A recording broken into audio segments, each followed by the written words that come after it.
Hello students, नमन India mathematics channel में आपका स्वागत है।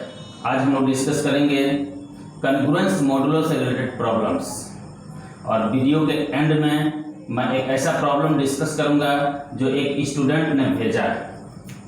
आप भी चाहें तो अपने प्रॉब्लम्स को भेज सकते हैं। आप मैथमेटिक्स फॉर ऑल ग्रुप में भेज सकते हैं, जिसका लिंक हमने डिस्क्रिप्शन बॉक्स में दे रखा है, या मेरे पर्सनल व्हाट्सएप पर भेज सकते हैं।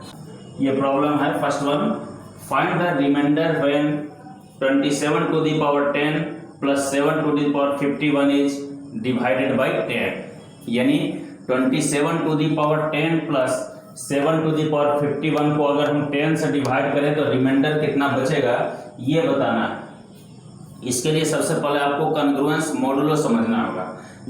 कन्ग्रुएंस मॉडुलो को हमने पिछले वीडियो में डिस्कस किया है, जिसका लिंक हमने डिस्क्रिप्शन बॉक्स में दे रखा है। पहले आप वहां जाकर उस वीडियो को देखें। जब आप कन्ग्रुएंस मॉडुलो अच्छी तरह से समझ लेंगे तो फिर आप इस प्रॉब्लम को समझ पाएंगे। मैं फिलहाल अभी इसको डिस्कस करता हूं।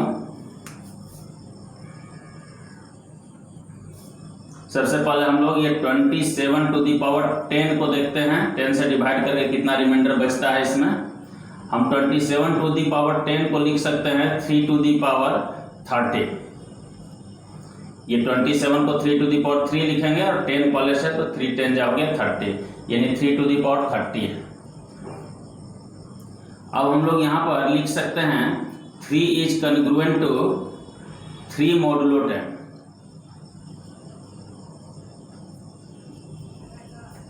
थ्री में से 3 को अगर हम माइनस करते हैं तो 0 आ जाएगा। 0 सारे नंबर से डिविजिबल होता है, तो वो 10 से भी डिविजिबल है। कन्ग्रुएंस मॉडुलो का यही रूल है। यहाँ पर a और b रहता है, अगर मॉडुलो m होता है तो a माइनस b जो है वो m से डिविजिबल होना चाहिए। यहाँ 3 माइनस 3 जो है वो 10 से डिविजिबल है, इसलिए ऐसा हम लोग लिख सकते हैं। अब हम लोग को 3 to the पावर चाहिए 30, लेकिन अभी हम लोग 30 नहीं देंगे। 3 पर एक ऐसा पावर हम लोग लगाएंगे ताकि ये पावर लगाने के बाद ये 10 या 10 के किसी एक मल्टीपल के नजदीक चला जाए। नजदीक इतना जाए कि 1 का डिफरेंस रह जाए दोनों में। इसमें तो बहुत आसान है। 3 to the power 2 अगर हम लगा देते हैं तो यहाँ भी 3 to the power 2 होगा तो ये 9 हो जाएगा, जो कि 10 के नज़दीक चला गया। सिर्फ 1 का डिफरेंस दोनों में रह गया। अब फिर कन्ग्रुएंस मॉडुलो का रूल है, हम 10 या 10 का कोई भी मल्टीपल इसमें सब्ट्रैक्ट कर सकते हैं। तो यहाँ 3 to the power 2 हो गया, ये कन्ग्रुएंट टू 9 माइनस 10 कर लेते हैं तो यहाँ -1 आ जाएगा मॉडुलो 10। हमने क्या किया तो 9 में से 10 into 1 यानी 10 का ही मल्टीपल हो गया। 10 into 1 इसको माइनस हमने कर लिया। अब यहाँ पर हम कोई भी पावर लगाएंगे तो यहाँ -1 पर पावर लगाना हमको आसान हो जाएगा। कोई भी इवन नंबर पावर यहाँ आएगा तो ये 1 हो जाएगा। कोई और नंबर अगर इस पर पावर आता है तो ये फिर जाकर के -1 ही रहेगा। हमको पावर में क्या चाहिए, 30 चाहिए। तो यहाँ 2 पहले से है, इसमें अगर हम पावर 15 लगा दें दोनों साइड, 3 to the power 2 पहले से है, अगर पावर हम यहाँ 15 दे दें तो 15 2 जा 30 आ जाएगा। तो इधर जब 15 पावर देंगे तो इधर भी हम लोग 15 पावर देंगे और ये मॉडुलो 10 हो गया। दिस इंप्लाइज दैट ये 3 to the power हो गया 30 इज कन्ग्रुएंट टू -1 मॉडुलो 10।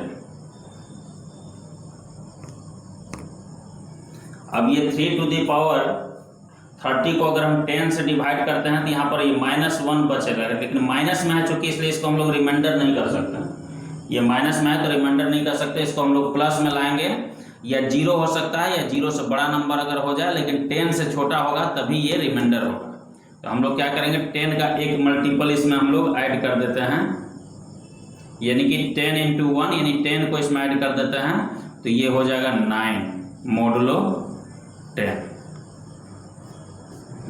यहाँ पर हमने क्या किया है, ये -1 था, इसमें प्लस किया है 10 into 1 यानी 10। तो इस तरह से ये 9 आ गया। ये 10 से छोटा भी है और 0 या 0 से बड़ा भी है, तो ये हो सकता है रिमाइंडर। ये हो गया यहाँ पर रिमाइंडर, यानी कि 3 to the power 30 को अगर हम 10 से डिवाइड करेंगे तो रिमाइंडर बचेगा 9। ये क्लियर हो गया। अब हम लोग देखेंगे 7 to the power 51 को अगर हम 10 से डिवाइड करते हैं तो यहाँ क्या रिमाइंडर बचता है, इसको हम लोग देखते हैं। Also 7 is congruent to 7 modulo 10। ये भी लिख सकते हैं हम लोग, 7 - 7 0 हो जाएगा, जो कि 10 से डिविजिबल है।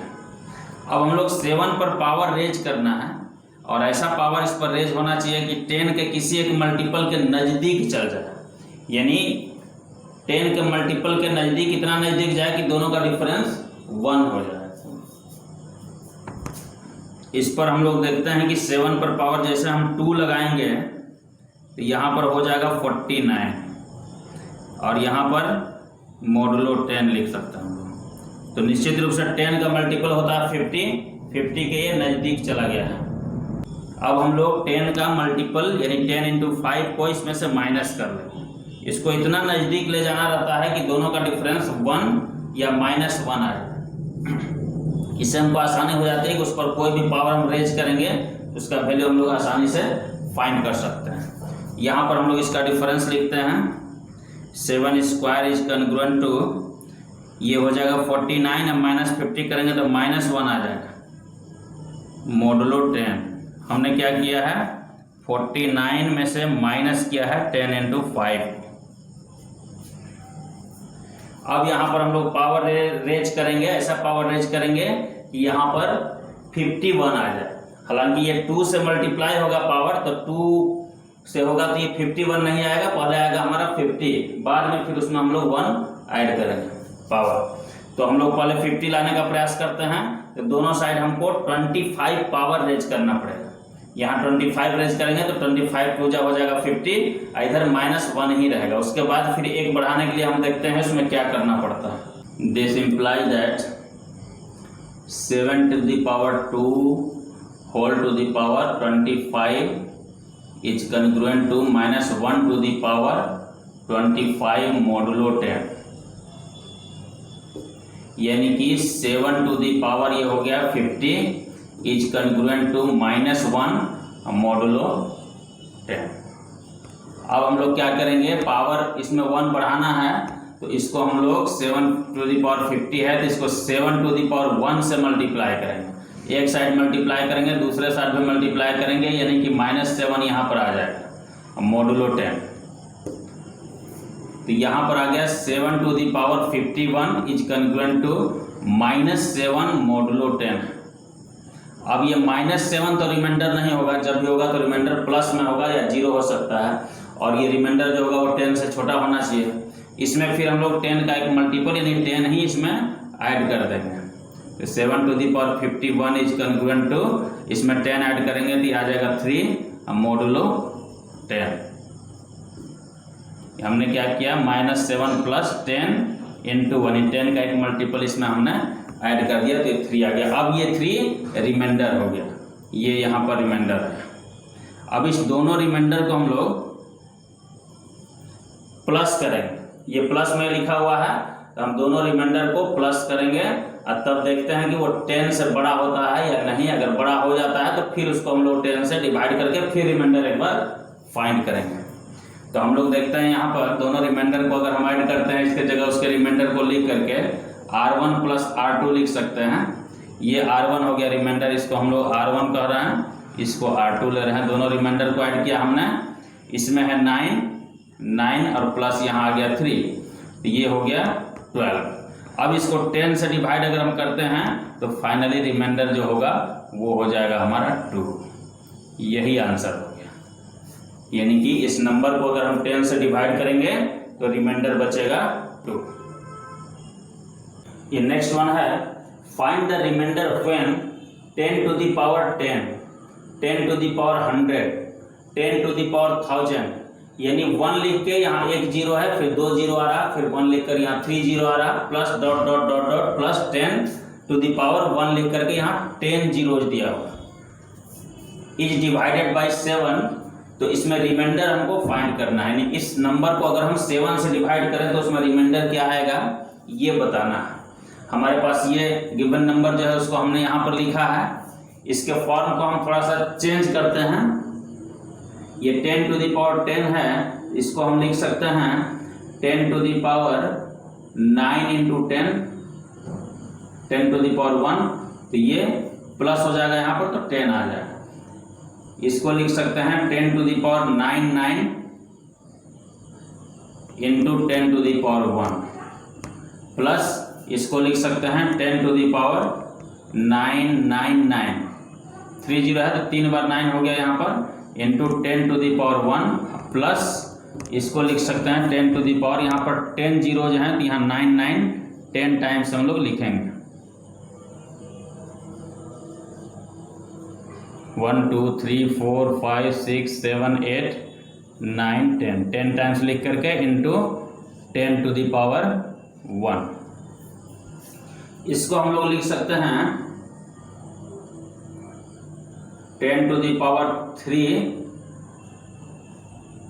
टू दी पावर 3 इंटू 10, इसको भी लिख सकते हैं 10 to the power 3 to the power 33, यानी 2 पर 3 3 हो गया, 9 9 हो जाएगा, इंटू 10 टू दी पावर 1। इसको लिख सकते हैं 10 टू दी पावर 3 और यहाँ पर ऊपर में 3 times 3 plus into 10 to the power 1 भी लिखेंगे यहाँ पर, यानी 10 प्लस 10 टू दी पावर 3 लिख करके यहाँ भी होल टू दी पावर, ये 10 टाइम्स यहाँ पर हम लोग 3 3 लिखेंगे,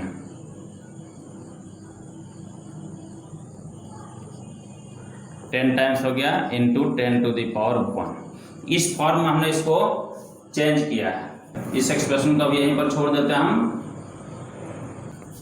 हम लोग लिख सकते हैं कि 10 is congruent to 3 modulo 7। Clear है, 10 में से 3 माइनस करेंगे तो 7 आ जाएगा, जो कि 7 से डिविजिबल है। अब यहाँ पर 3 पर हम क्या पावर लगा दें कि वह 7 के किसी भी एक मल्टीपल से बहुत नज़दीक हो जाए, यानी दोनों का डिफरेंस 1 आ जाए, ऐसा करना रहता है।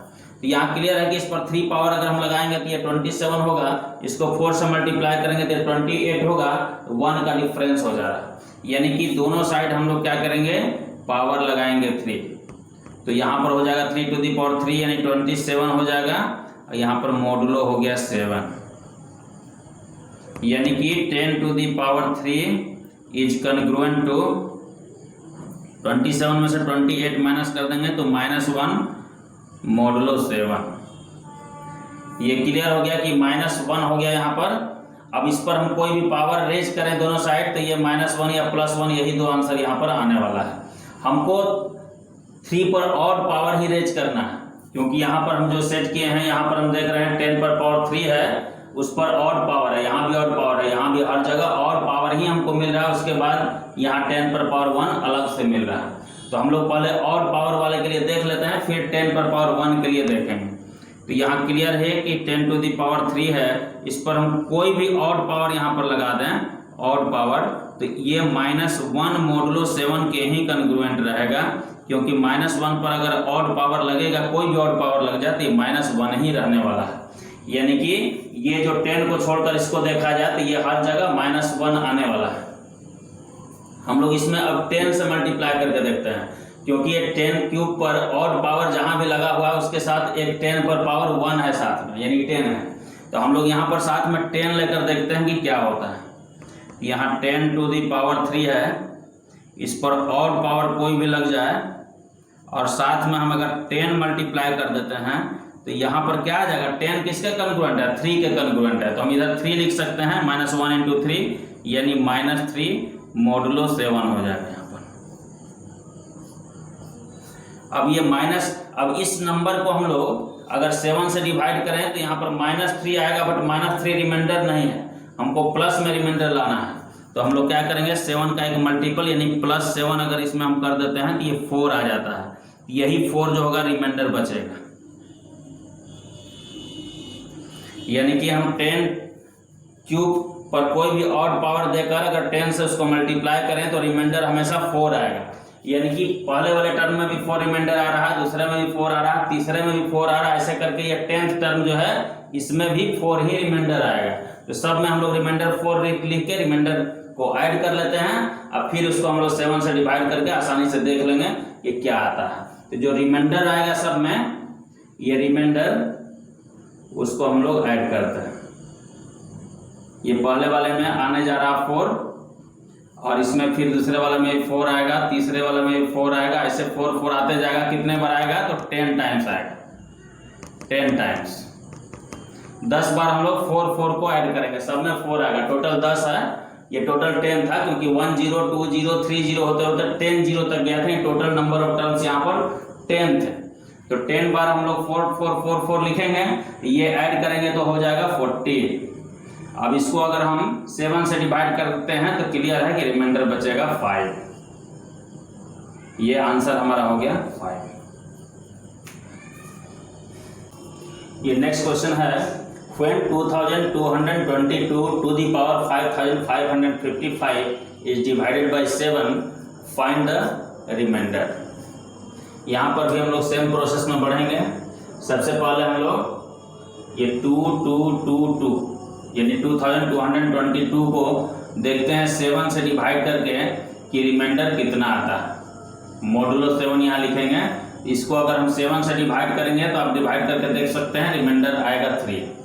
वही 3 हमने यहाँ लिख दिया। अब जो रिमाइंडर है तो इसमें से अगर हम रिमाइंडर को माइनस करेंगे तो निश्चित रूप से वो 7 से डिविजिबल हो जाएगा, इसलिए हम ऐसा लिख सकते हैं।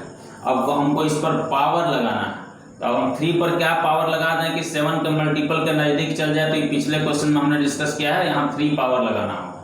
तो ये हो जाएगा 2222 to the power 3 is congruent to ये 27 मॉडुलो 7। अब ये 27 मॉडुलो 7 है, इसमें से 27 में से हम 7 का मल्टीपल यानी 28 माइनस करेंगे तो यहाँ पर -1 आ रहा है। ये 2222 हमने दिया, 3 पावर लगाया यहाँ पर, ये -1 मॉडुलो 7 हो गया। अब हमको सिर्फ यहाँ पर 3 पावर से काम नहीं चलेगा, हमको पावर कितना चाहिए? 5555 चाहिए। हम देखते हैं इसे 3 से डिवाइड करके कि क्या रिमाइंडर आता है, क्या क्वोशेंट आता है। इसको जब आप 3 से डिवाइड करेंगे तो इसमें रिमाइंडर आ जाएगा आपको 2। रिमाइंडर आएगा आपको 2, आप डिवाइड करके देख सकते हैं। और क्वोशेंट आएगा 1851। यानी कि अगर ऐसा होता है तो हम लोग ये नंबर जो है 5555, इसको हम लोग लिख सकते हैं 3 × 1851 प्लस रिमाइंडर 2 लिख सकते हैं। Divided equal to divisor into quotient plus remainder, इस फॉर्म में हम लोग लिख सकते हैं। यानी कि हमको ये 3 के साथ मल्टीप्लाई में 1851 लाना है। तो फिलहाल हम लोग इसके बारे में सोचते हैं, फिर बाद में हम लोग 2 लाएंगे। तो फिलहाल हम लोग क्या करेंगे, दोनों साइड पावर रेज करेंगे कितना? 1851, क्योंकि यहाँ पर 3 ऑलरेडी है। इसके साथ जैसे पावर हम 1851 रेज करेंगे तो यहाँ 3 × 1851 आ जाएगा, और इधर भी वही पावर हम रेज करेंगे। उसके बाद फिर 2 के बारे में हम सोचेंगे क्या करना है। तो फिलहाल हम लोग यहाँ पर पावर रेज करते हैं। ये 3 है, होल टू दी पावर हम जैसे 1851 देंगे तो यहाँ मल्टीप्लाई में आ जाएगा, 1851 मल्टीप्लाई में आ गया। इधर -1 पर जब हम 1851 देंगे तो ये -1 ही रहेगा, क्योंकि 1851 एक ऑड नंबर है। यहाँ -1 पर पावर लगाएंगे तो ये -1 ही रह जाएगा, मॉडुलो 7। अब हम लोग को यहाँ पर +2 करना है, पावर में हम लोग को यहाँ पर +2 करना है। तो हम लोग क्या करेंगे, इसके लिए इसको पहले लिखेंगे 3 × 1851, यहाँ मल्टीप्लाई करेंगे 2222 होल टू दी पावर 2। इससे हम लोग मल्टीप्लाई कर दिए, ये सेम बेस है तो पावर ऐड हो जाएगा, यानी फाइनली पावर हमको यही मिल जाएगा, ये चीज, यानी 5555 पावर हमको मिलने वाला है LHS में 2222 के ऊपर। अब तो यही नंबर से हमको इस साइड में मल्टीप्लाई करना होगा, या इसके इक्विवेलेंट नंबर से इधर हमको मल्टीप्लाई करना होगा -1। तो इसका इक्विवेलेंट कौन सा नंबर हो सकता है, इसको हम लोग यहाँ से देख लेते हैं। ये 2222 है, इस पर अगर हम पावर 2 रेज करें तो यहाँ 3 टू दी पावर 2 रेज हो जाएगा, यानी यहाँ पर 9 आ जाएगा। यानी कि 2222 पर पावर 2 के इक्विवेलेंट होगा 9, यानी कि इसके बदले हम लोग यहाँ 9 लिख सकते हैं। यहाँ -1 पहले से है तो -1 × 9 होगा, तो ये -9 मॉडुलो 7 आ जाएगा। अब ये -9 जो है रिमाइंडर नहीं हो सकता, इसको रिमाइंडर में कन्वर्ट करना है। इधर तो हमारा ये पावर जो लाना था वो आ गया 2222, और ये पावर है ऊपर में हम 3 × 1851 + 2 करेंगे तो यहाँ 5555 आ जाएगा।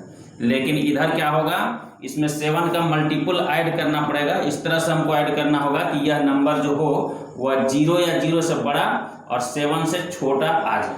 अगर वो ऐसा हो जाता है कन्वर्ट, तो हम लोग इसको रिमाइंडर कहेंगे। तो निश्चित रूप से अगर हम -9 में अगर हम ऐड कर दें 7 × 2, तो ये आ जाएगा 5।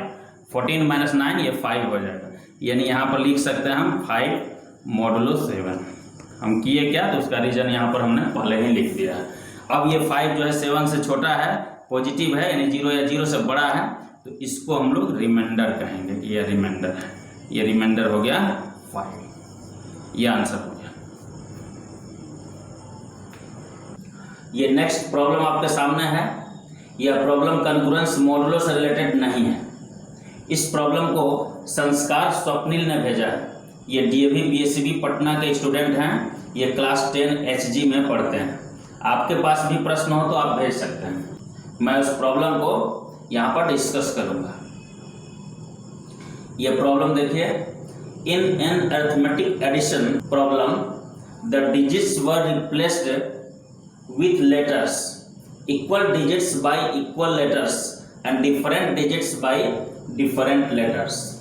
The result is loves plus life equal to there.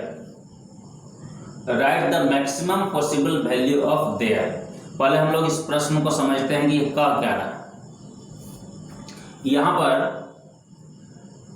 ये जो लेटर्स दिख रहे हैं, ये लेटर्स किसी डिजिट्स के बदले में लिखे हुए हैं। हमको पता करना है कि वे डिजिट्स कौन से हैं। यहाँ पर एक चीज लिखा हुआ है कि equal digits by equal letters, यानी जो इक्वल डिजिट्स हैं उनको इक्वल लेटर से ही रिप्लेस किया गया है। यानी अगर लेटर डिफरेंट हैं तो वहाँ डिजिट भी डिफरेंट होंगे, अगर डिजिट डिफरेंट है तो लेटर डिफरेंट है। तो यहाँ पर ये लव्स प्लस लाइव मिलाकर देयर हो रहा है। ये जनरल जो हमारा एडिशन होता है अरिथमेटिक में, उसी तरह से यहाँ पर हम लोग को देखना है। जैसे हम लोग एडिशन करते हैं इस तरह से कि 1 2 3 5 प्लस 2 1 3, और इसको फिर ऐड करते हैं तो यहाँ 8 हो गया, यहाँ 4 हो गया, यहाँ 4 हो गया, यहाँ 1। इसी तरह का ये एडिशन यहाँ पर दिया हुआ है। हम इसको यहाँ पर लिख लेते हैं LOVES, लव्स, और प्लस LIVE।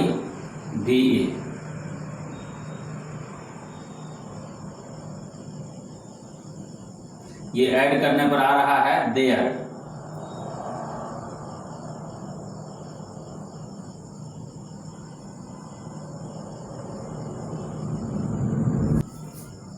ये है loves plus live equal to there. अब यहाँ देखना है हमको कि देयर का मैक्सिमम पॉसिबल वैल्यू क्या आएगा। मैक्सिमम वैल्यू आने के लिए क्या होता है, बड़ा वाला डिजिट इधर होना चाहिए और छोटे वाले डिजिट्स इधर होने चाहिए। यानी 1s 10s 100s ये सब जो प्लेसेस है, इधर छोटे वाले वैल्यू जाएंगे सबसे और इधर बड़े वाले होंगे, तब वो नंबर बड़ा होगा, मैक्सिमम होगा। हम इसको चेक करते हैं क्या क्या पॉसिबल वैल्यूज यहाँ पर हो सकते हैं देयर का। यानी हमको T के जगह कौन सा डिजिट आएगा, H के जगह कौन सा डिजिट आएगा, E के जगह कौन सा डिजिट आएगा, R के जगह कौन सा आएगा, E के जगह कौन सा आएगा, यही सब डिजिट पता करना है यहाँ पर कि क्या क्या आएगा। यहाँ पर एक चीज क्लियर है कि S में अगर हम E को ऐड करते हैं तो E ही रह जाता है। इसका मतलब ये हुआ कि S का वैल्यू जो होगा वो निश्चित रूप से 0 होगा, इसमें कोई संदेह नहीं है। S प्लस E अगर E ही आ रहा है, इसका मतलब S का वैल्यू होगा 0। एक चीज यहाँ क्लियर हो गया। अब S का वैल्यू जब 0 हो गया तो किसी और लेटर का वैल्यू 0 नहीं हो सकता है। ये चीज यहाँ क्लियर कर दिया कि equal digits by equal letters and different digits by different letters. यानी कि S का वैल्यू अगर 0 है तो दूसरे जगह भी S का ही वैल्यू 0 होगा, किसी दूसरे लेटर का वैल्यू 0 नहीं हो सकता है। यानी अब जो वैल्यू बच गए लेटर्स, उनका वैल्यू 0 को छोड़ करके, यानी कि 1 से लेकर के 9 तक का कोई डिजिट हो सकता है। यहाँ पर हम लोग देखते हैं कि L में कुछ भी ऐड नहीं किया गया है, फिर भी ये T के इक्वल आया हुआ है, जबकि L और T इक्वल हो ही नहीं सकता है। ऐसा मना किया हुआ कि डिफरेंट लेटर्स अगर हैं तो डिजिट्स भी डिफरेंट होंगे, यानी L T के इक्वल नहीं हो सकता है। लेकिन फिर भी यहाँ L है, यहाँ T है, इसका मतलब निश्चित रूप से इधर से कैरी आया होगा। जब हम लोग ऐड करते हैं तो 10 या 10 से ज़्यादा नंबर यहाँ होता है तो 1 कैरी हो जाता है, तब यहाँ पर यानी इससे एक ये ज़्यादा होगा। इसका मैक्सिमम वैल्यू अगर हम 9 लिख दें 9 लिखें, क्योंकि हमको मैक्सिमम यहाँ पर सबसे बड़ा नंबर लाना है, मैक्सिमम नंबर। तो यहाँ पर 9 हम दे रहे हैं, इसका मैक्सिमम वैल्यू हो सकता है, तो यहाँ पर ये 8 आएगा, एल का वैल्यू जो होगा वो 8 आएगा, क्योंकि इसमें एक कैरी आया हुआ है, वही कैरी इसमें ऐड हुआ तो ये 9 हो गया। तो ये 8 हो सकता है मैक्सिमम, ये 9 हो सकता है, हमको मैक्सिमम ही लेना है। अब आगे बढ़ते हैं, एल का हमको पता चल गया है कि ये 8 होगा। अब यहाँ एल में ओ ऐड करने के बाद ये एच हो जा रहा है। यहाँ पर जो इस दोनों को ऐड करने के बाद जो यहाँ पर नंबर आएगा वो 2 डिजिट में आएगा, उसका यूनिट डिजिट जो होगा वो एच होगा, और एक 1 जो होगा वो यहाँ कैरी हो गया है, यानी कि यहाँ पर 2 डिजिट का ही नंबर हमको लाना है। तो यहाँ पर ओ के जगह पर हम लोग मैक्सिमम क्या लिख सकते हैं, 8 तो लिख नहीं सकते हैं, क्योंकि 8 एल का वैल्यू है। 9 नहीं लिख सकते हैं, इसका मतलब मैक्सिमम इसको हम 7 ले सकते हैं, ओ का वैल्यू। तब ये 8 + 7 15 आ जाएगा, 1 इसमें कैरी होगा, तो एच का वैल्यू आ जाएगा 5। यहाँ तक ये क्लियर है।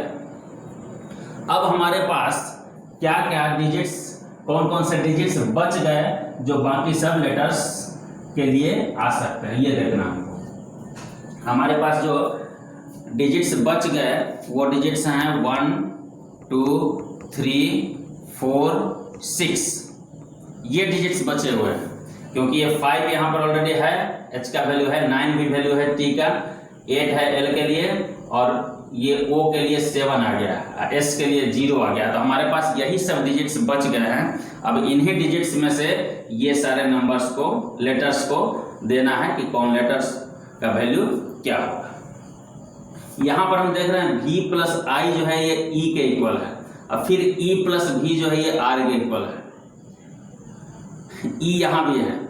अब हम लोग v और i का क्या क्या पॉसिबल वैल्यूज ले सकते हैं ये देखना है।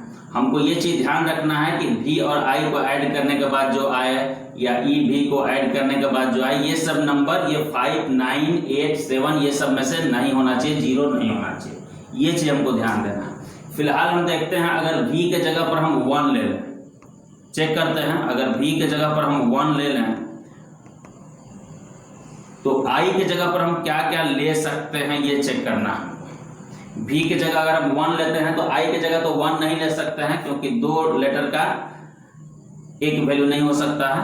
तो अब हम यहाँ पर 2 ले सकते हैं, i के जगह 2 ले सकते हैं। तो अगर हम i का वैल्यू 2 ले लेते हैं तो क्या यह पॉसिबल है, यह हम देखते हैं। अगर i का वैल्यू 2 ले लेते हैं, v 1 ले लेते हैं, i 2 ले लेते हैं, तो ये हो जाएगा 3। अब आगे यहाँ 3 तो ठीक है, यहाँ तक ठीक है। अब यहाँ देखते हैं कि e का वैल्यू अगर हम 3 ले लेते हैं, यहाँ पर e का वैल्यू 3 ले लेते हैं, अब भी हम पहले से 1 लिए हुए हैं, तो 3 + 1 ये 4 हो रहा है, तो ये हो सकता है, कोई दिक्कत नहीं, 4 यहाँ पर लेटर नहीं आया, 4 हो सकता है। इसका मतलब ये हुआ कि v का वैल्यू हम लोग 1 ले सकते हैं, i का वैल्यू 2 ले सकते हैं, और ये उस केस में आ रहा है 3।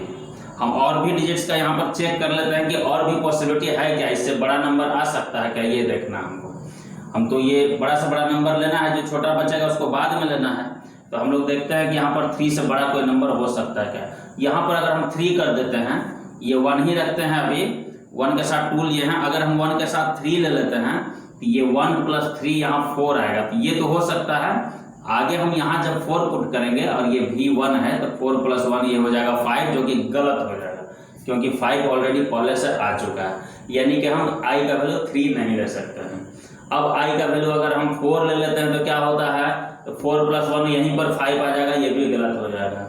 अगर हम i के जगह पर 6 ले लेते हैं तो ये 6 + 1 7 हो जाएगा, जो कि गलत हो जाएगा, पहले से 7 आया हुआ है, तो ये नहीं ले सकते हैं। 1 जब हम v का वैल्यू लेंगे तो यहाँ 2 ही लेना है, दूसरा कोई ऑप्शन नहीं है, और ये 3 ही आएगा।